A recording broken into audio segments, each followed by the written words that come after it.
Hola a todos, bienvenidos a un nuevo episodio de Diciendo lo Exacto.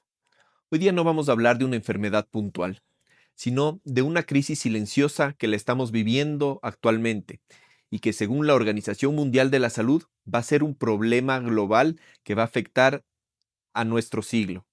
Es sobre la resistencia microbiana a los antibióticos. Para esta entrevista tenemos la presencia de dos grandes expositores que van a colaborar con este podcast. Por un lado tenemos el doctor Nelson Delgado, médico infectólogo, y por otro lado la doctora bioquímica farmacéutica Stephanie Samaniego. Para guiarnos en esta conversación tenemos la presencia de dos colaboradores expertos en este tema, la doctora bioquímica farmacéutica Stephanie Samaniego y el doctor Nelson Delgado, infectólogo. Muchas gracias por estar aquí y compartir con nosotros estas experiencias, bueno, y estas preguntas que les voy a hacer el día de hoy.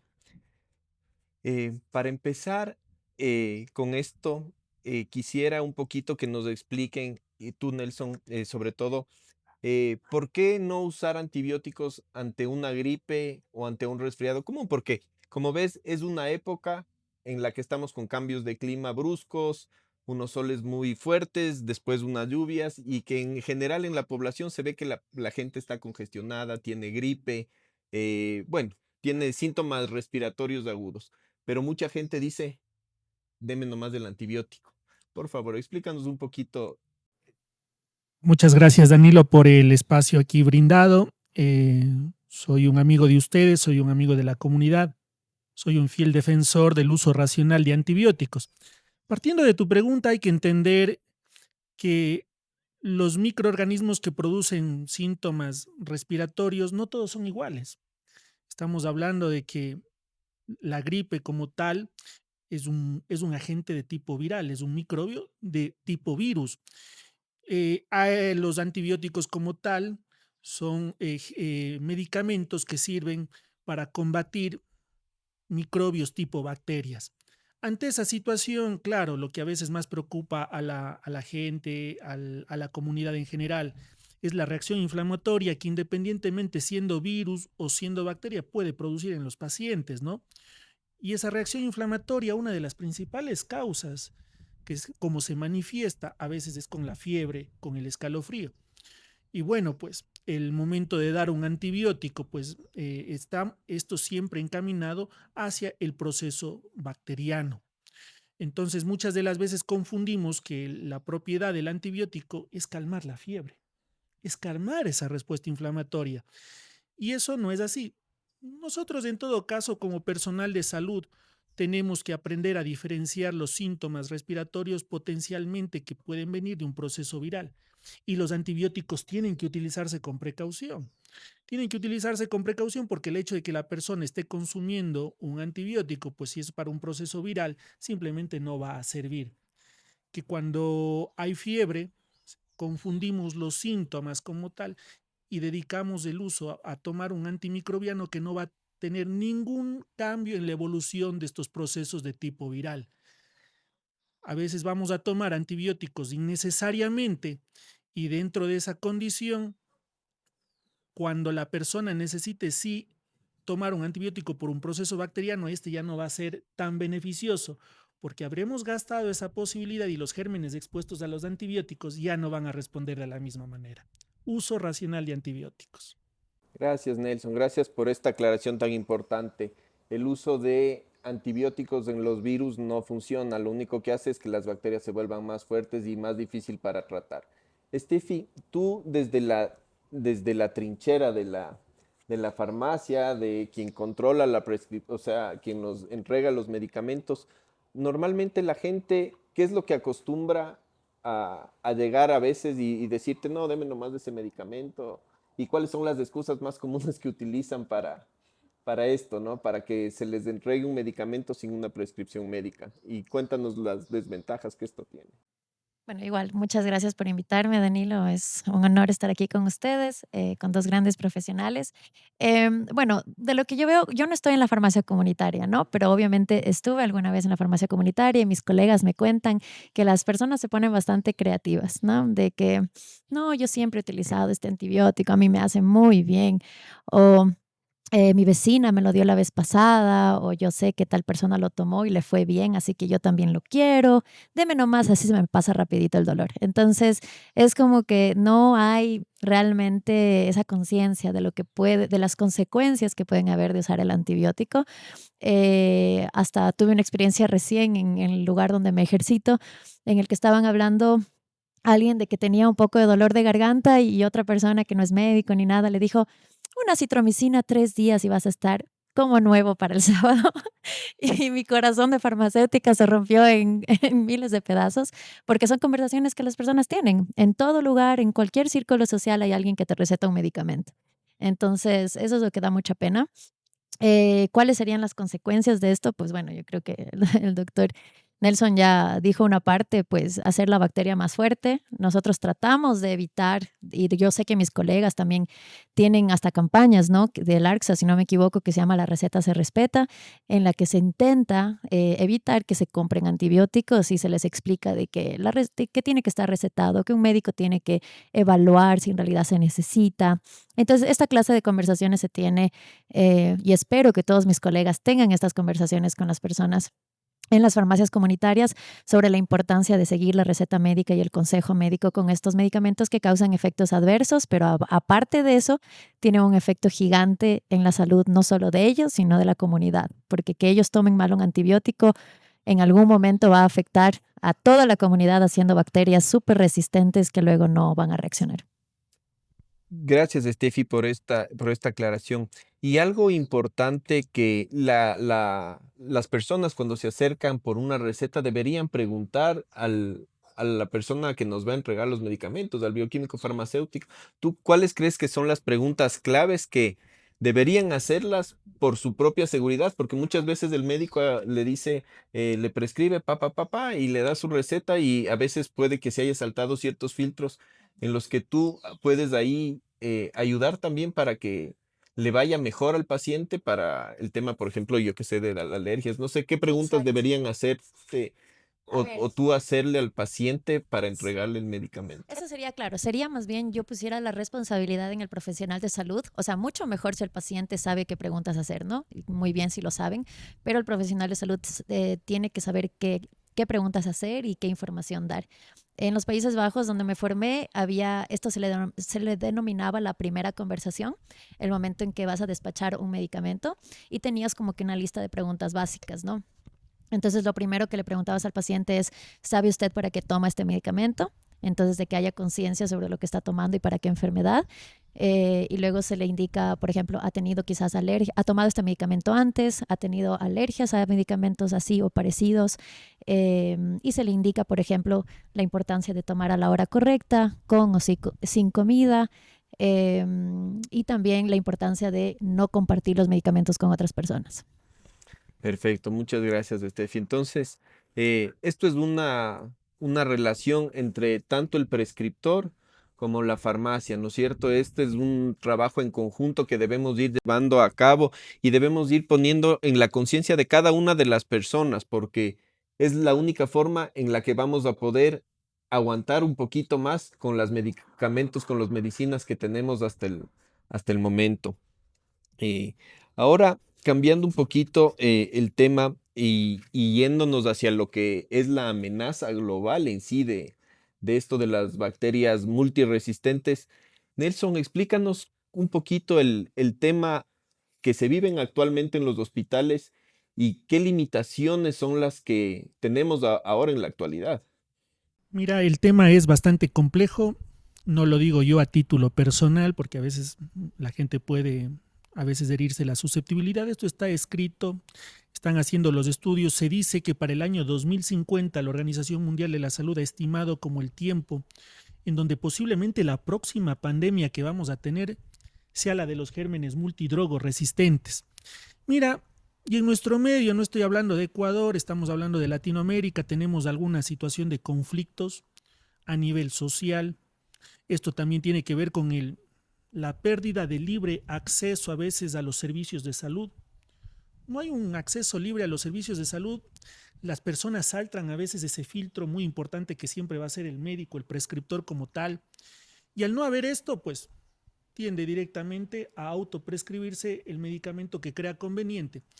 En nuestro medio, qué pena decirlo, ¿no? Pero al parecer nosotros tenemos unas políticas sanitarias deficientes en ese sentido, en el cual los antimicrobianos están de libre acceso a la población. Y eso lo podemos vivir el día a día.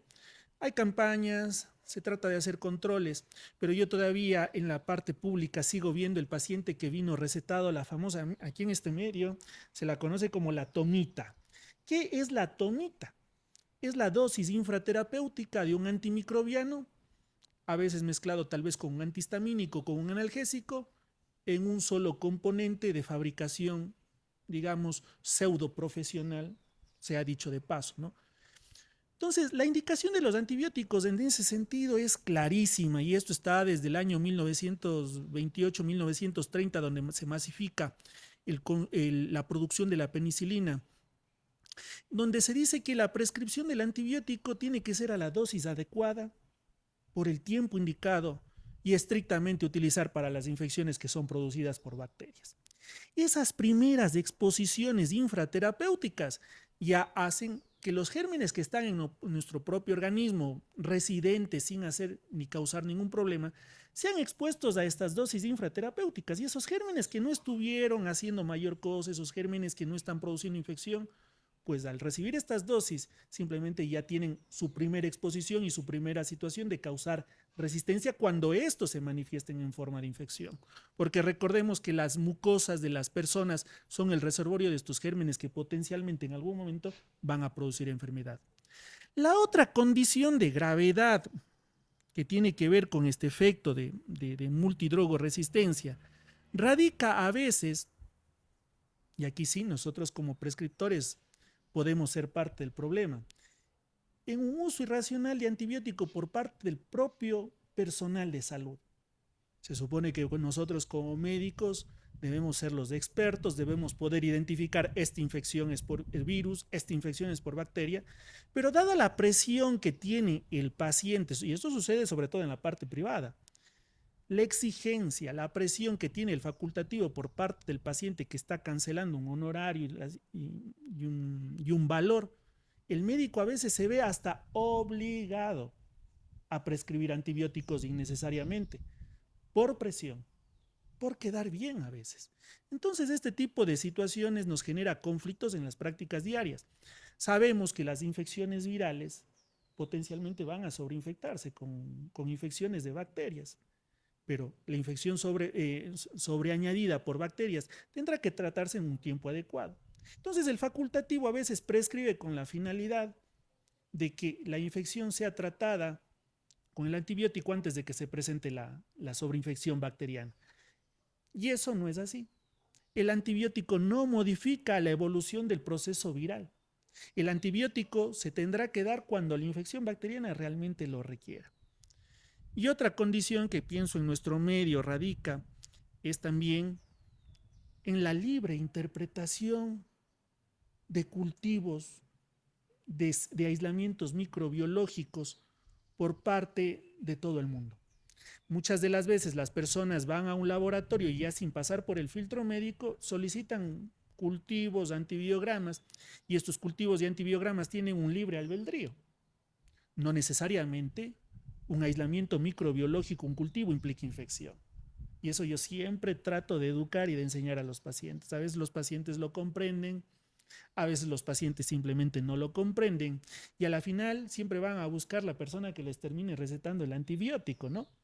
Pero más allá de esas controversias que entre nosotros como profesionales de la salud podamos tener, hay un libre albedrío a veces en la interpretación de cultivos que ni siquiera estuvieron justificados al momento de realizarse. Si tú ves todo este componente de exposiciones innecesarias a las bacterias en épocas actuales, es gran parte del componente para lo que yo llamo la presión selectiva de antimicrobianos. Hay cuestiones que incluso la salud pública en algún momento debe pensar, valga, se ha dicho de paso esta situación, de qué antibióticos deberían escogerse para la venta pública en nuestro país. Porque hay muchos antimicrobianos que deberían ser proscritos de la lista de los prescriptores en nuestro medio. Porque Esto de los gérmenes multidrogo resistentes tiene que tener una visión de salud pública. Y hay antibióticos que realmente no los necesitamos y son muy peligrosos desde la prescripción en gérmenes comunitarios, porque esos pacientes ya expuestos a esas drogas, con cierto tipo de presión que ejercen estos antibióticos, van a inducir directamente a que sean multidrogos resistentes. Hay un grupo de antibióticos que, bueno, no sé si este rato nombrarlos, a veces la cuestión es muy delicada, pero que yo realmente, si fuera parte del ente rector de la salud pública en este país, yo los eliminaría de la lista de prescripción para no inducir las resistencias cuando esos gérmenes ya lleguen a los hospitales. Entonces es un montón de cosas que se juntan. Y la última cosita, sin monopolizar la conversación, perdón, me apasiono con facilidad, es la utilización de antimicrobianos en la agrozootecnia. Eso es un universo amplio por descubrir, de hurgar, de encontrar, de buscar. Y hay cosas que nos están afectando a la salud. Nosotros aquí nos podemos estar discutiendo por los antimicrobianos dentro de la parte de la salud pública.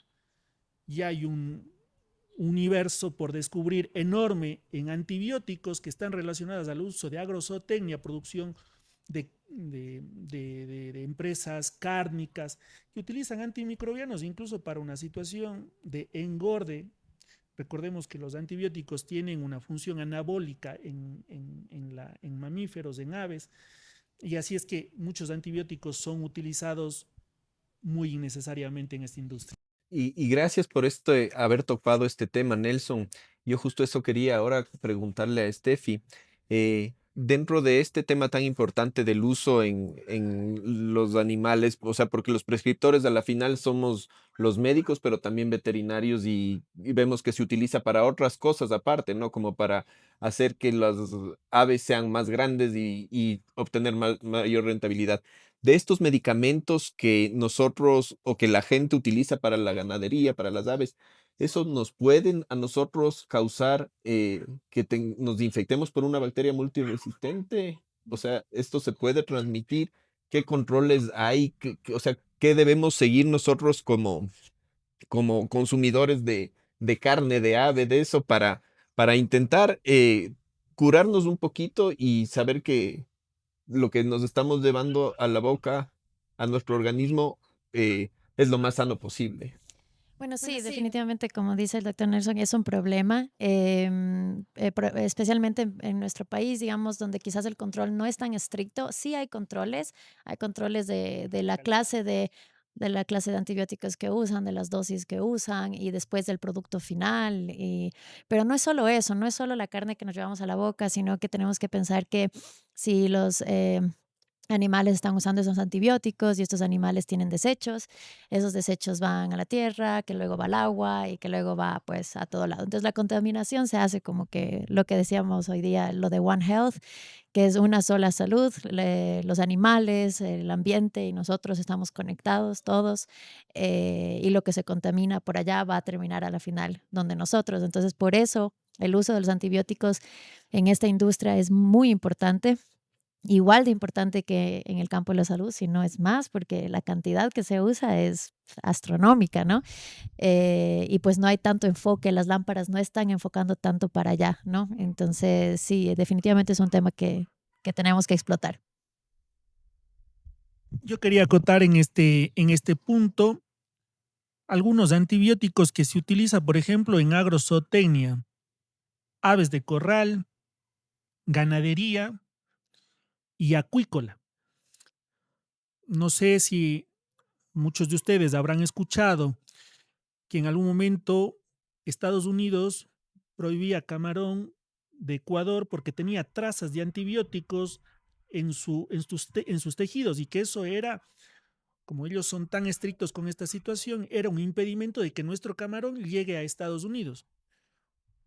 Uno de los antibióticos que más se utiliza en la parte acuícola en camarón por función anabólica, es decir, para que el camarón tenga mayor peso, engorde más rápido y obviamente proteger también de bacterias que pueden enfermarlos, son las tetraciclinas.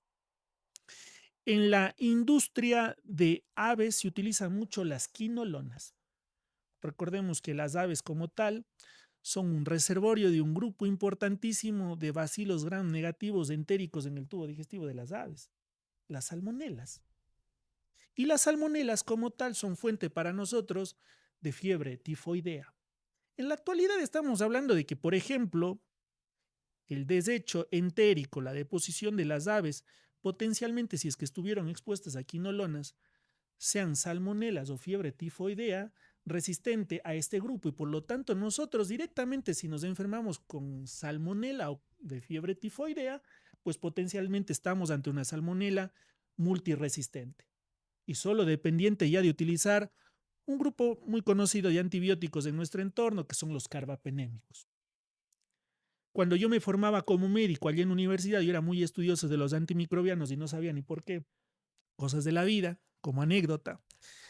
Y en el libro de Medicina Interna, Harrison, una de las últimas ediciones de aquel tiempo, año 98, 97, decía, antibiótico de elección para tratar una fiebre tifoidea, ciprofloxacina. Y la ciprofloxacina hoy por hoy ya no es garantía en muchos de estos tratamientos para infecciones por bacilos gram negativos. En la industria de cárnicos,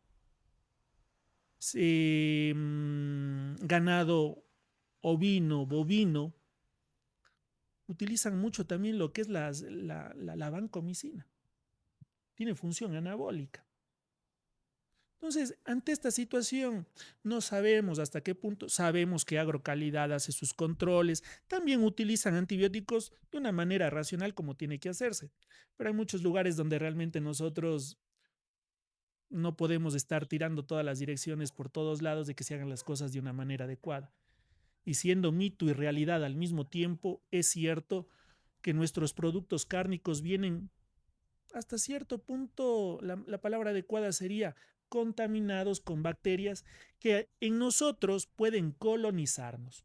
Colonizar quiere decir que pasa a ser parte de nuestra flora bacteriana y que en algún momento esos gérmenes que están colonizándonos potencialmente nos van a causar infección.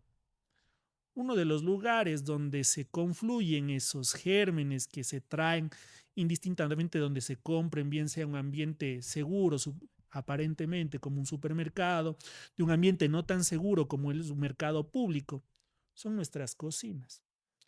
Los lugares que por excelencia son más contaminados en nuestro hogar es donde confluyen todos esos productos que traemos y efectivamente en algún momento vamos a tener un producto colonizado, contaminado con gérmenes que potencialmente son multidrogoresistentes, que posiblemente de entrada a nosotros no nos causen directamente una infección en el mejor de los casos, pero que sí o sí nos van a colonizar. No sabemos qué es lo que va a pasar con nosotros el día de mañana, un accidente de tránsito, un traumatismo que produzca tal vez una perforación de una víscera hueca en tubo digestivo. Y esos gérmenes sí que sí son multidrogoresistentes, que en algún momento estuvieron colonizándonos, nos van a ocasionar una infección y posiblemente por un germen multidrogoresistente de entrada, a pesar de que esa persona, mejor ambiente, estaba sana, nunca tuvo una exposición exagerada a antibióticos, pero nadie sabe qué es lo que está detrás de estas cosas que potencialmente nos pueden dar un proceso de infección. Y después de un pequeño receso y habernos abrigado un poquito, continuamos con esta bonita charla. Nelson nos comentaba hace un momento que hace 20 años en un libro de medicina interna nos daba la recomendación de un antibiótico específico para tratar un tipo X de infección. Actualmente ya no funciona esto así. Es por esto que ahora yo quiero preguntarle a Steffi cómo se están desarrollando los nuevos antibióticos, quiénes son los encargados, un poquito el proceso de todo esto y por qué estamos tan limitados actualmente con este tema. Bueno, el proceso siempre de cualquier medicamento, no solo de los antibióticos, son procesos largos que toman alrededor de 10 a 20 años, dependiendo del medicamento, desde el momento en que se diseña la molécula hasta que se lo prueba primero en células, luego en animales, luego en humanos y luego sale el medicamento a lo que es el post-market, ¿no? Cuando ya está en el mundo real y se comienzan a recopilar datos. Entonces, todo este proceso y la gran inversión que involucra lo hace que tiene que tener un buen mercado, digámoslo así. O sea, porque la inversión es tan grande, necesitas que sea interesante y lamentablemente es así. Con los antibióticos, sabemos que las resistencias son muy rápidas, que las bacterias y los virus avanzan y evolucionan muy rápido, por lo que cada antibiótico, el momento en que lo sacas, puede que ya esté atrás. Y eso lo hace menos interesante para las empresas en producir un nuevo antibiótico que luego quizás ya no funcione. Y eso lo vemos ahora, en las últimas 2 décadas han salido quizás unos 13 a 15 nuevos antibióticos que ni siquiera son moléculas necesariamente nuevas, sino adaptaciones de moléculas que ya existen o combinaciones de antibióticos y que luego los ponen en una sola molécula. Entonces, realmente innovación no ha ido, no ha habido. Entonces, lo que vemos es de que las empresas que ahora se dedican a este mundo de los antibióticos son empresas pequeñas de biotech o son las universidades, los grupos de investigación. Ellos son los que más se dedican a esto, pero necesitan fondos y eso es lo que hace que pues no avance de la manera que esperaríamos y quisiéramos. Claro, o sea, de la manera a la par como van avanzando las resistencias, no estamos desarrollando la cantidad de antibióticos necesarios para poder tratar todas estas nuevas bacterias. Es así, ¿no? Sí, y qué bueno para seguir el hilo de la conversación.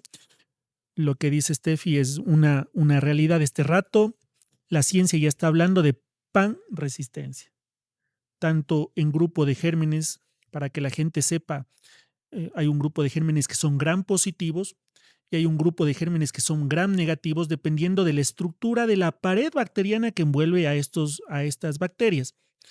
Los virus no tienen esa pared bacteriana, ojo. Por eso es que los antibióticos van a actuar contra microbios que tengan pared bacteriana. Esa es una diferencia incluso porque los antibióticos sirven para matar bacterias y no para matar virus. Más allá de eso, en esta época de panresistencia, ya no hay nuevas moléculas de antibióticos. Las bacterias se defienden de montón y un mil maneras, ¿no?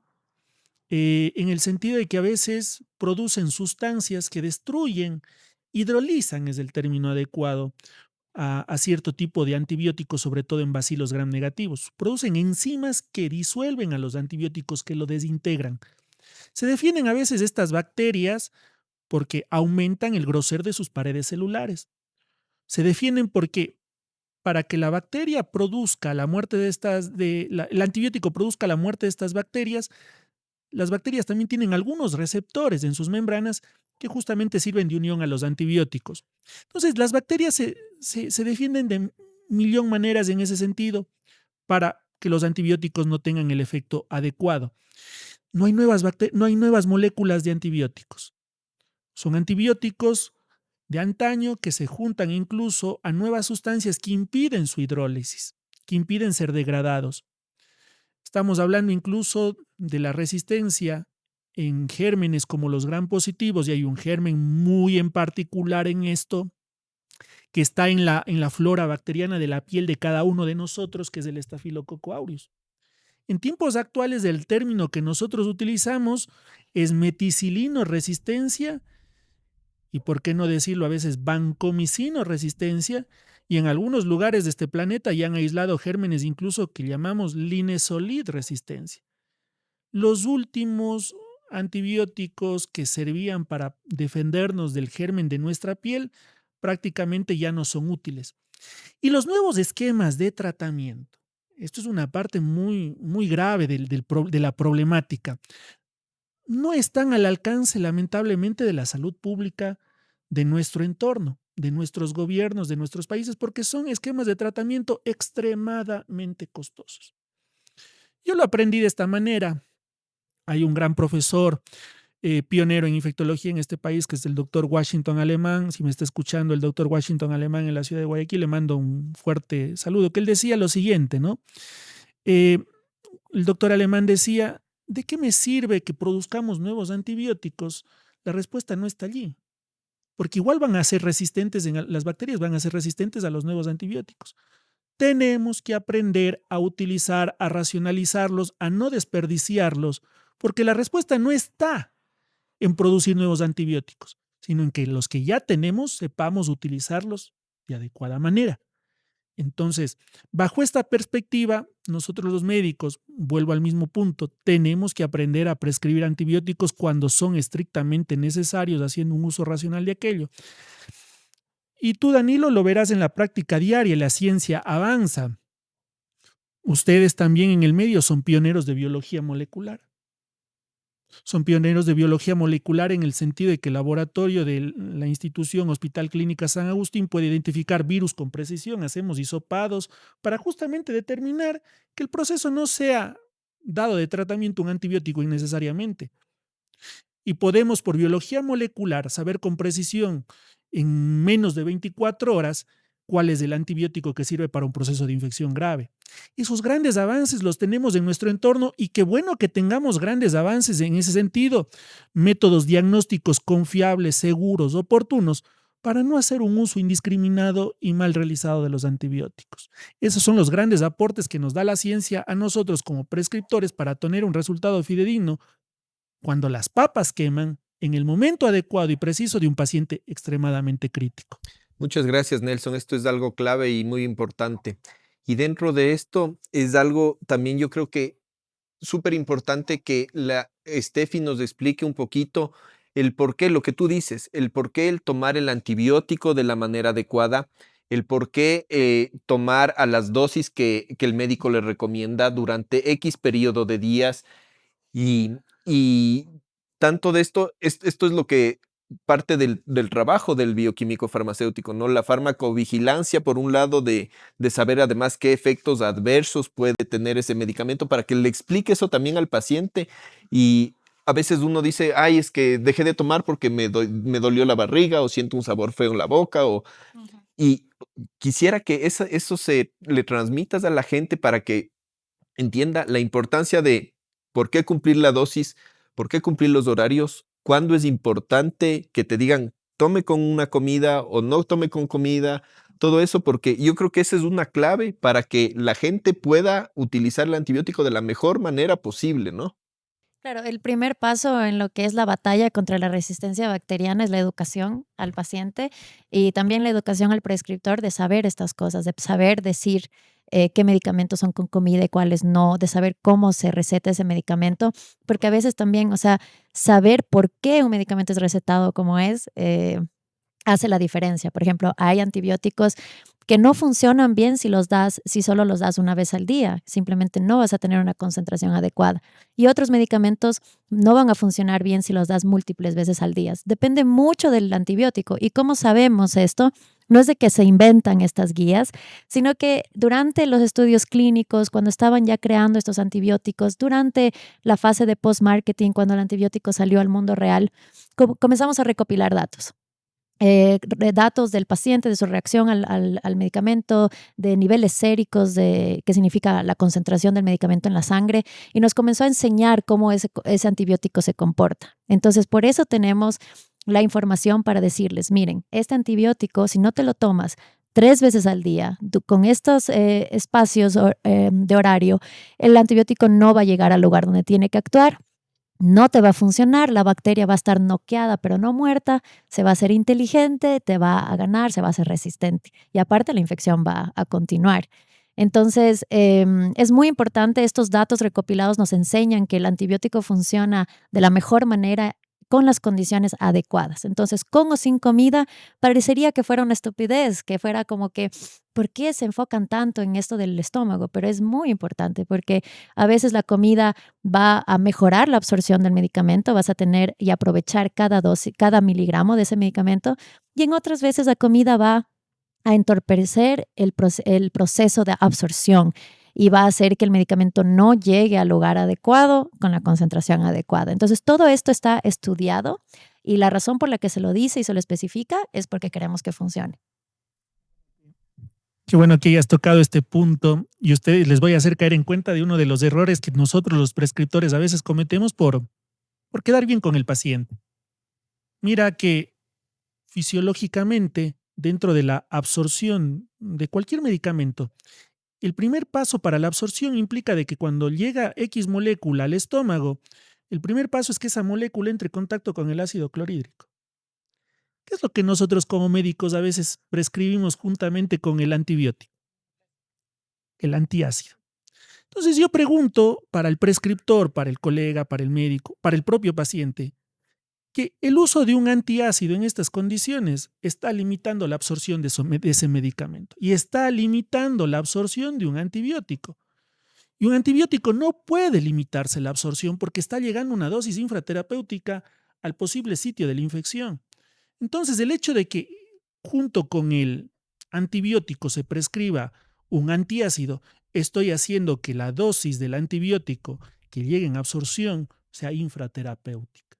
Y estoy limitando la absorción y estoy limitando potencialmente la eficacia de un tratamiento antibiótico. Por eso es que a veces dicen, pero bueno, ese antibiótico que tome, a pesar de estar acorde a, a un aislamiento, a un posible cultivo positivo, con un germen, con un antibiótico bien dirigido para ese germen, pues una de las cosas de fracaso terapéutico que tenga que ver con lo que nosotros hacemos esté limitado por justamente la utilización de un antiácido que no tenía que estar en la lista de la receta del paciente. Y no solo el antiácido, como aquí tenemos la consulta privada, no sabemos muchas veces qué toma el paciente.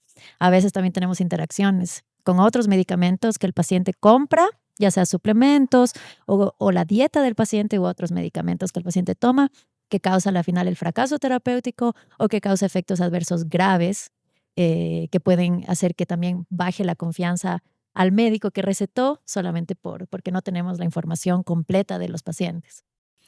Qué importante todas estas indicaciones que nos están dando.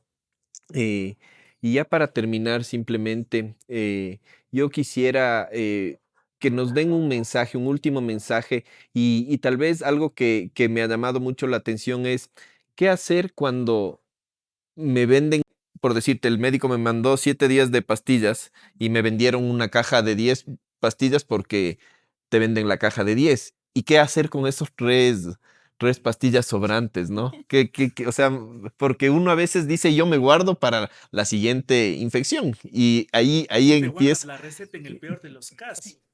Las recetas caducan, por favor. No reutilicen recetas. Entonces, no, eso es lo que yo quisiera que nos expliques la importancia del almacenamiento de los medicamentos, un poquito qué se hace, de qué manera cuando muchos antibióticos vienen para los niños en jarabes, que hay que reconstituirlos con agua y muchas veces no se terminan, de qué manera desecharlos así. Sí, sí, es una muy buena pregunta. Yo prefiero aquí en el Ecuador que entreguen la caja completa, pero yo tengo una razón por esto, porque muchas veces he visto que se entregan las pastillas cortadas y que no, ya no puedes leer qué era, cuál era el lote, qué dosis era, y luego tienes pastillas por toda tu casa que no sabes ni siquiera qué es, ¿no? Entonces, si se va a cortar una pastilla o se va a cortar parte del empaque, tenemos que asegurarnos que siempre tengamos la información correcta todavía en las pastillas que cortamos. Si lo hacemos de esa manera, podemos dar las pastillas justas y necesarias. En la parte de desechar, obviamente, un antibiótico que fue reconstituido con agua, el momento en que se acaba la dosis y se acaba el tratamiento, se desecha. ¿Cómo se va a desechar?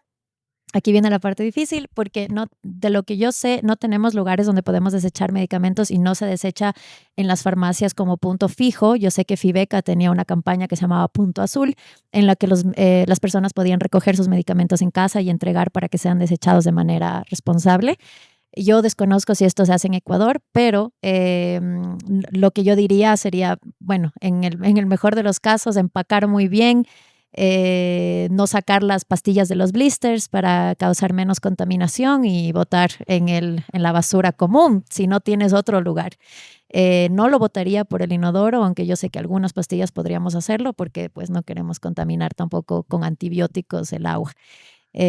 Así que bueno, es complicado dar esta clase de consejos si no tenemos un lugar donde podemos desecharlos, pero aprovecho el momento para animar a cadenas de farmacias como las Cuxibamba que tenemos aquí en esta zona del país, a tener estos puntos fijos de desecho de medicamentos y así sumar a que esta clase de problemas como la resistencia, la contaminación por medicamentos en nuestras aguas, tierras, se reduzca. Muchas gracias, Steffi. Nelson, un mensaje último para la gente para que lo racionalicemos al uso de los antibióticos. Yo siempre digo que la mejor manera de evitar las cosas es prevenirlas. el mejor antibiótico que se prescribe, en definitiva, es el que no llega a usarse. Cualquiera diría que yo como médico especialista prescribiría un montón de antibióticos todos los días y la mano no me pesara. Pero a mí como médico especialista me enseñaron también a tratar de proscribir el uso de antibióticos. Mientras menos antibióticos utilicemos y las actuales campañas de Organización Mundial de la Salud, de las directrices de tratamientos, es menos exposición a los antibióticos para las bacterias. Entonces, mejor antibiótico que tenemos es el que no llega a utilizarse. Qué paradójico, ¿no? Bajo esa circunstancia, una de las maneras de evitar las infecciones es también prevenirlas y tenemos grandes aliados en nuestro medio como son las vacunas. Las vacunas disminuyen esa situación de contagio, cortan cadenas de transmisión. Una persona adecuadamente inmunizada es una persona que no va a utilizar antibiótico terapia. Perfecto, Nelson, muchas gracias. Steffi, Nelson, muchas gracias por habernos acompañado, muchas gracias por responder a muchas preguntas y curiosidades que yo creo que surgen en la mayoría de la gente. Y tal vez como mensaje, ¿no? Si es que te prescriben, utiliza lo que te prescriben por el tiempo que te prescriben, no dejes a medias, completa lo que te prescribieron y siempre sigan o sea, la receta y las indicaciones de un conjunto que trabaja por la gente para evitar esto, ¿no? Para evitar y tener con las herramientas que tenemos ahora hasta la mano, hasta esta fecha, poder seguir combatiendo estas infecciones y evitando que se vuelvan estas superbacterias que van a ser un problema muy grave dentro de poco. Y desde el Laboratorio Clínico San Agustín agradecemos a todos por habernos escuchado nuevamente. No olviden compartir estos episodios con las personas que más lo necesiten. Y recuerden que esto fue Diciendo lo Exacto. Hasta la próxima.